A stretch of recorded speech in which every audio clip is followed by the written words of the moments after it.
The worst year for a lot of us for our mental as well as physical health. So joining us this morning is best-selling author, coach, and fitness expert, Lisa Goldenthal. Hello and welcome. I'm Lisa G, your host. You're at the top of your game, yet the game is changing faster than ever. Strategies that got you here aren't the ones that'll keep you here. The pressure is relentless, and the fear of obsolescence looms large. That's why I'm here. Welcome to the new podcast series, Disrupted: How to Be Gritty and Unlock Performance. This is your chance where I sit down with today's tops in business, mindset, wellness, and success to help you master disruption and thrive. Thanks for coming, and I'll see you soon.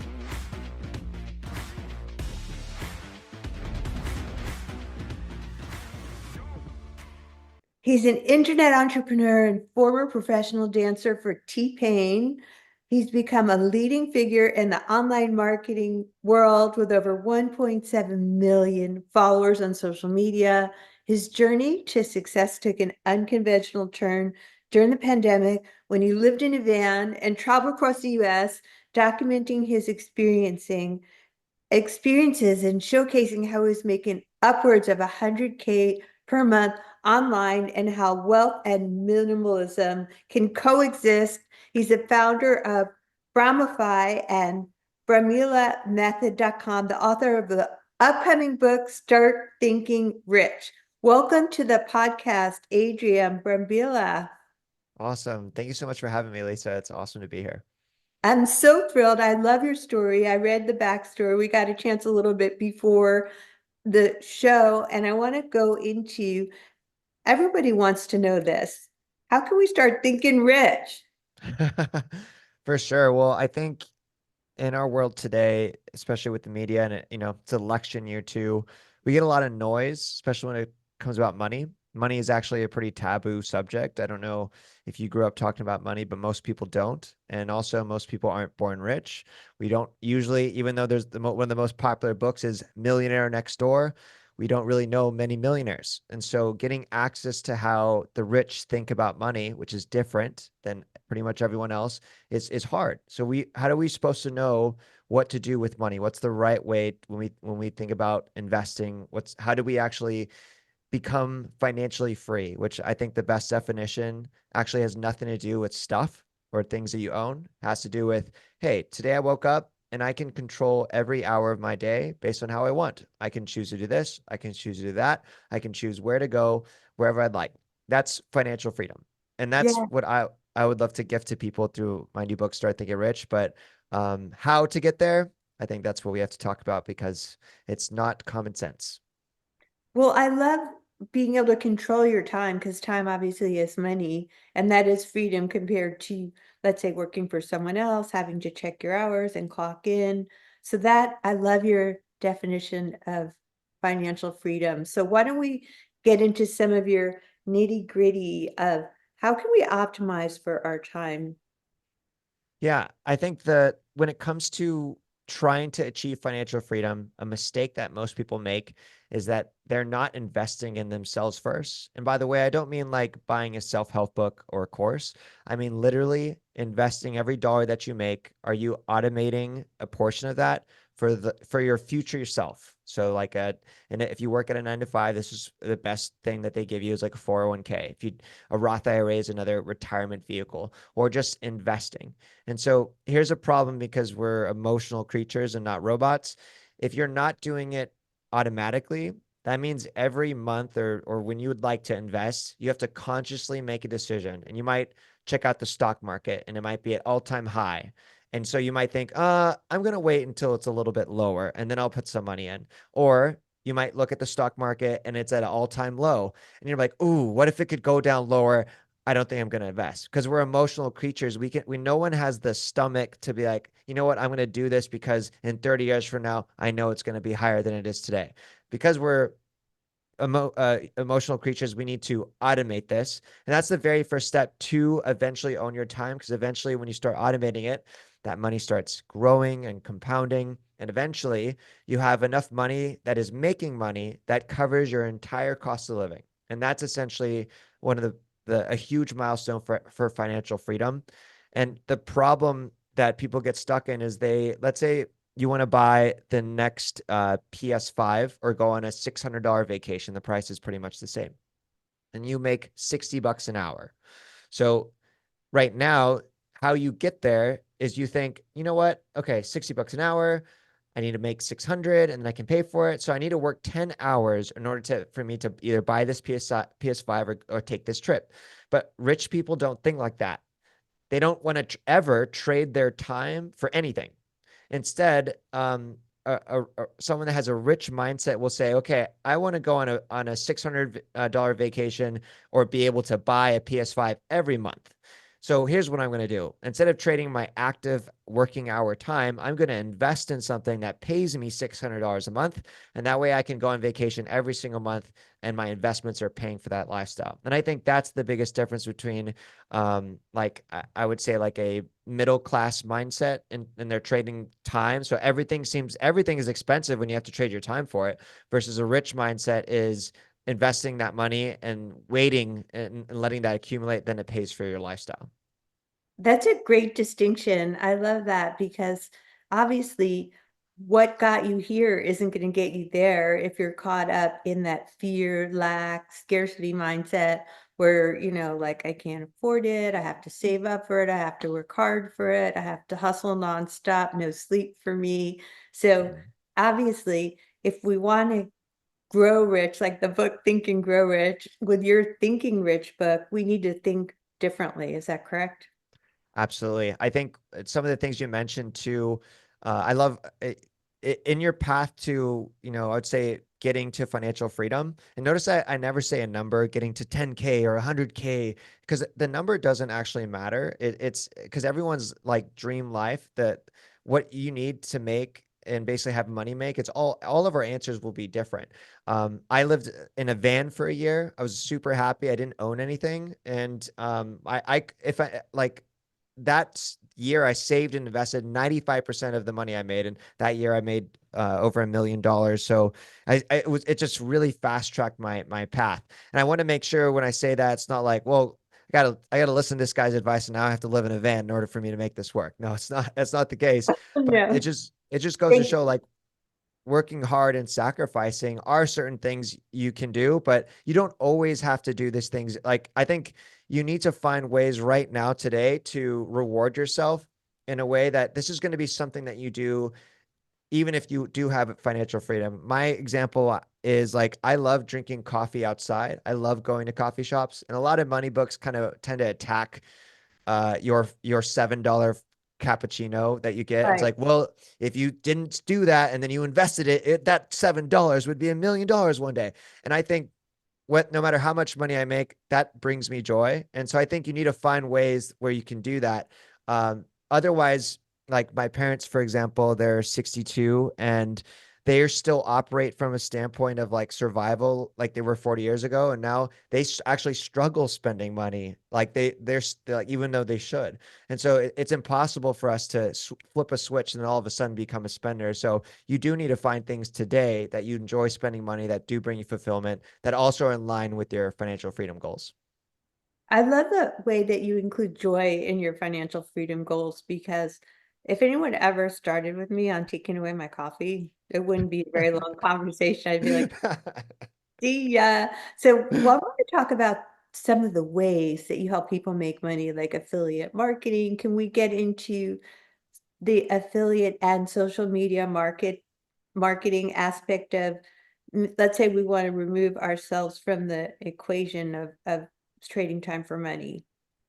Yeah. So actually, I'm going to go in a different direction in terms of giving your listeners here a real specific side hustle that they can do, which is, I'm going to say, easier than affiliate marketing because it actually takes some time. But um, Amazon is the largest e-commerce company in the world.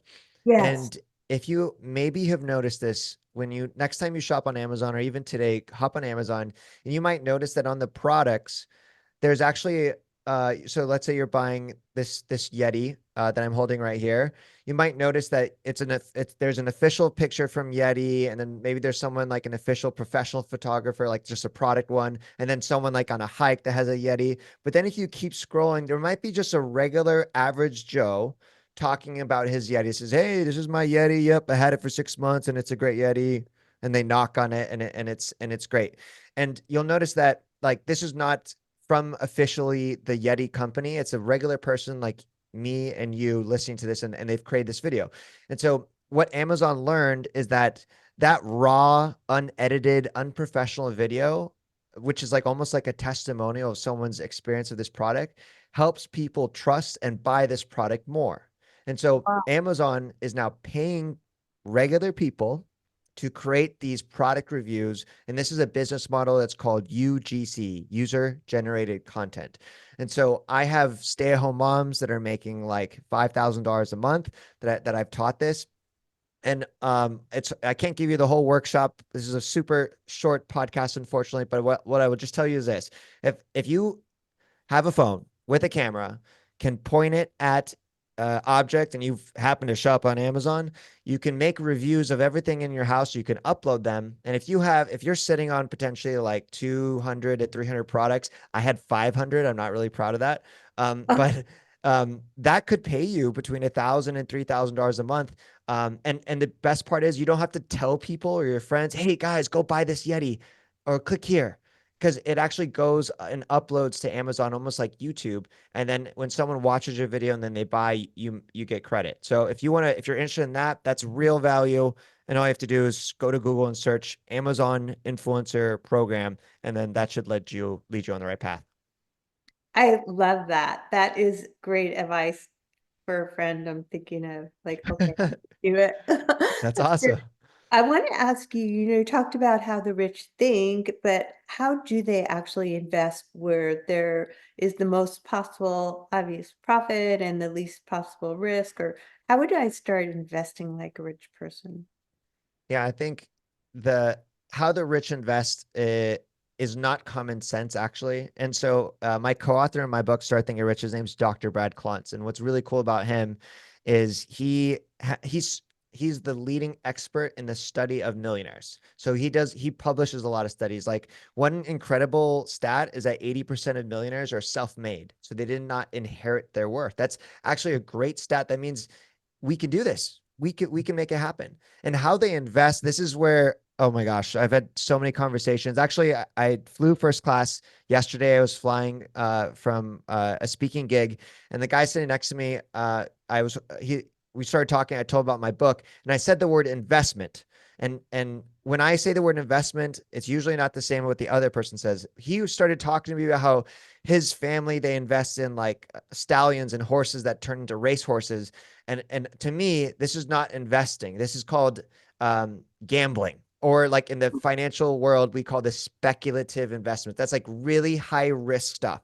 And Yeah, most millionaires do not do this. Like actually 70% of millionaires become millionaires from their 401k. But here's my catch-all answer. The stock market, when you go to any one of like a Vanguard, Edward Jones, or any type of brokerage account, Acorns, you can set up and fill out this like personality quiz of like, what age would you like to be when you retire? How much money do you think you need to live the best life of that you'd like? And then it creates like a portfolio that's based off those goals, because everyone has different risk tolerances. And that actually has how most millionaires become millionaires and stay millionaires. I think stay is a huge thing, because rich is like, I like to think of it like a skill set. That's your ability to earn income. But right. wealth is your ability to keep that income and then have that income that you've earned make money on its own. And so there's 50% of people that are high income earners over six figures actually live paycheck to paycheck. And so they have really high income, but they either have really high lifestyles, so they're living large and they're driving nicer cars than they probably should be and living in nicer zip codes than they should be. But they want to show to the world I am successful. And then when it comes to investing, I was just at an entrepreneur conference speaking, super high income, 7-figure earners. And here's what's crazy. Like these people are making so much money. And then when they say, yeah, well, actually I invested all my money in ape NFTs and I lost it all. So super high income, saving, but then when it comes to investing, they're putting it in their riskiest stuff and they're losing it all. And again, this is not what rich people do. Rich people hate losing money. So they'll invest in the safe stuff like the stock market. And I have to be honest, it's boring. It's boring. It's not the sexiest. It doesn't make the most money, but it will be there and it will compound. And then they take a very small percentage of their entire net worth, and that's what they put into risky stuff because in case it goes away, they're going to be okay. That is the great answer. I love, so that is like one of those processes that can become automated too, right? They just have certain amount put in their investment account every month. Yeah, I think you have to automate it. If you don't, you will lose. Like and some people they brag about how much stuff they have or they have nice cars. Like you need to find friends who are bragging about, oh, actually I save 30%, invest 30% of my income. It's like, oh, 30%, I actually just raised it to 40%. Like find that room. There's a community of people they associate with it, the FIRE movement. I mean, it stands for Financial Independence, Retire Early. And these are people who are like trying to have learned how to live off less of whatever their income is, and they're watching that money compound and grow. And so that's the kind of people I try to associate with. I don't like to be around people who feel the need to flex luxury brands because usually that comes from a place of insecurity. Most millionaires are actually frugal, and actually most really wealthy people, they actually downplay their wealth. At the beginning, when you're making high income, a lot of people want to make it seem like they make more than what they have, and then really wealthy people, they're actually pretty quiet. Yeah, I always wonder about those people. I feel like if you got to brag about it, then you really don't have it, or you're in here. I've met so many people like that. You are just like a wealth of knowledge on how to actually think rich. Do you have any final words for our audience about how can we be unstoppable in our finances too? Yeah, well, I'm so sorry that we have such short time, Lisa. It's been really awesome briefly to get to know you, and I hope you get to visit me in Austin, Texas. But I have a special place for all your listeners. Our book, it's available everywhere. You can go to Barnes and Noble or Amazon. But if you go to startthinkingrich.com/Lisa, then that's going to have extra bonuses and resources just for a way we can say thank you for having me on. Oh, it was such a pleasure. I really want to keep the conversation going. And thanks again. So repeat that one more time. Of The link. course. Yeah, that's going to be startthinkingrich.com/Lisa. I love it. Adrian Brambila, thank you for being a fabulous guest on Whole CEO. Thank you so much for having me.